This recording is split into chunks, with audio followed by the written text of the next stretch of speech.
Fala galera, beleza? Então, promessa é dívida, né? Passando aqui hoje para a gente trocar uma breve ideia, né? Dentro de alguns raciocínios clínicos que podem estar associados também à biomecânica, principalmente a biomecânica clínica da região cervical alta, occipito atloide, atlantoaxial, C0, C1, C2. Muito importante estarmos atentos porque existe uma diferença na artrocinemática da articulação cervical média para a articulação cervical baixa, para a região cérvico-torácica e especificamente essa região C0, C1, C2 tem algumas particularidades que clinicamente podem fazer diferença, tanto no nosso raciocínio clínico quanto na nossa terapêutica hands-on, terapêutica manual, independente de qual tipo de terapia manual você use e vai intervir na região cervical alta.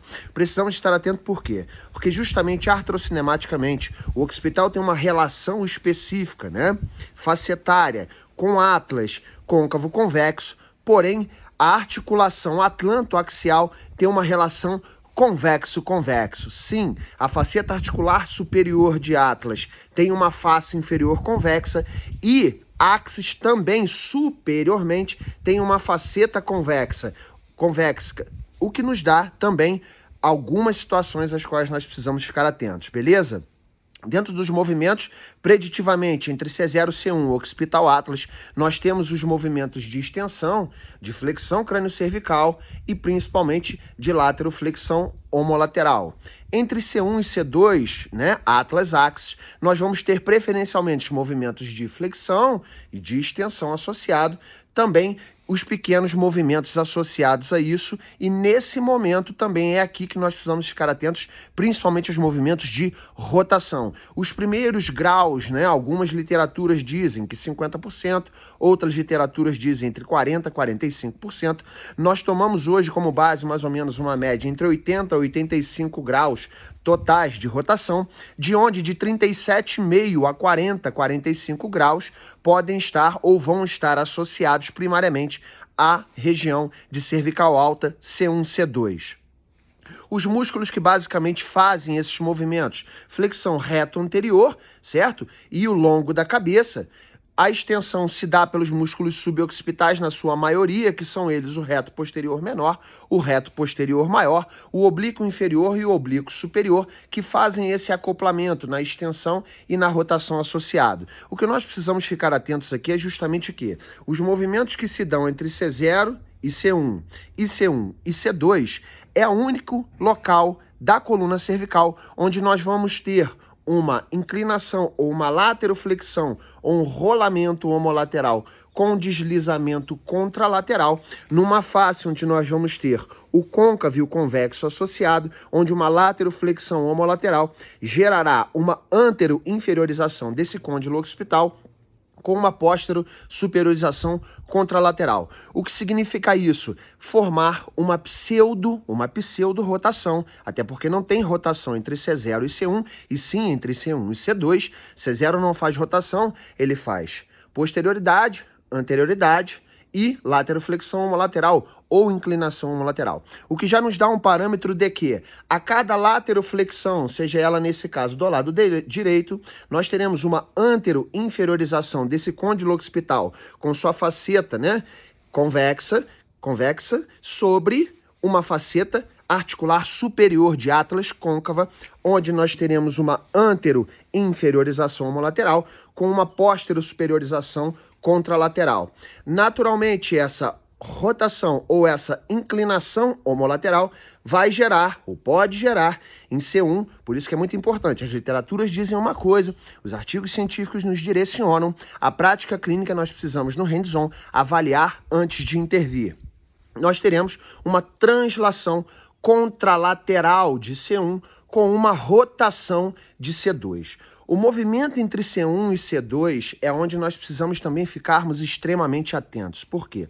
Por termos facetas convexas com convexas, se eu tenho de C1 uma inclinação, né, homolateral que venha do occipital, uma translação de C1 contralateral, contralateralmente, quando esse movimento acontece, geralmente o que pode acontecer é que C1 faça também uma rotação no espaço a C0 e que C2 faça uma rotação contralateral acompanhando o occipital. E de C3 para baixo, justamente por causa do processo unciforme, por causa justamente da artéria vertebral, nós não teremos uma inclinação homolateral com rotação contra, nós temos um acoplamento. Então, juntando tudo, o que nós temos? Se eu tenho uma lateroflexão à direita, nós temos um rolamento e um deslizamento desse occipital, uma anteroinferioridade à direita com uma póstero-superioridade à esquerda, uma translação contralateral de C1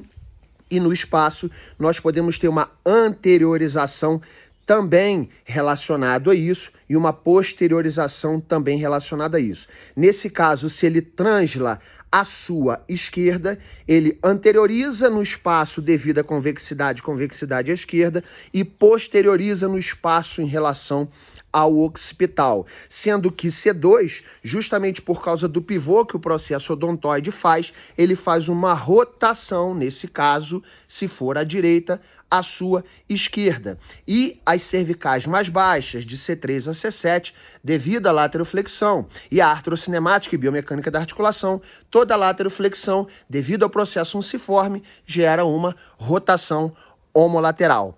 Beleza? Duas entradas neurosensoriais são preditivamente muito importantes nesse quesito.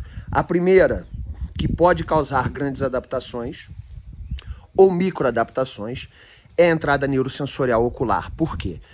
Porque, preditivamente, quando você tem uma alteração óculo-motor associado, você vai gerar secundariamente, temos processos neurofisiológicos envolvidos, temos a via óculo-cefalogíria descrita por Busquet e muito bem descrita, ao qual nós sempre precisamos ficar atentos, principalmente a torcicolos recidivantes, independente do tipo de cefaleia, porque nessa região nós vamos ter as relações do núcleo trigêmeo espinal, nós vamos ter a relação da ponte miodural, nós vamos ter a relação do trígono suboccipital, nós vamos ter, muito importantemente, a entrada das artérias vertebrais após a passagem do forame magno para fazer o tronco basilar e com isso formar todas as questões junto com a carótida interna do polígono de Willis.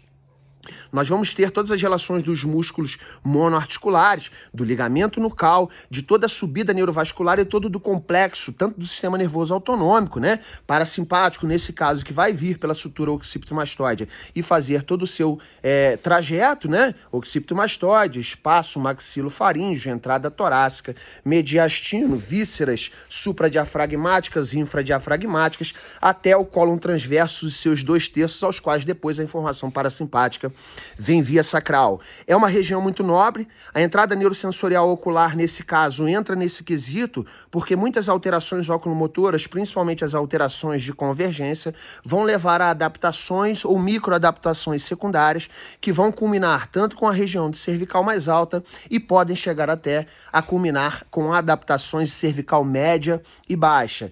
Todo o sistema bucolingodentocrânio-sacro, pelos contextos, né, crânio-cérvico-mandibulares, associados ao sistema estomatognático e a articulação temporomandibular, tanto de forma estrutural quanto de forma sensorial, também precisa ser avaliado e direcionado quando nós falamos dessa região. Beleza? Nesse breve review, falamos um pouquinho da biomecânica cervical alta. Preditivamente, o teste que nós temos de melhor sensibilidade e especificidade é o Flex Rotation Test, né? Ou o teste de flexão e rotação, onde de forma biomecânica nós vamos entender se aquelas disfunções, onde tem um pouco mais de bloqueio e onde de forma hands-on, via terapia manual, independente do tipo de terapia manual que você use e saiba usar nessa região, a gente possa ter um resultado melhor e poder ajudar todo o nosso paciente em todos esses quesitos falados hoje, beleza? Espero que tenha sido válido para você. Um forte abraço e até breve.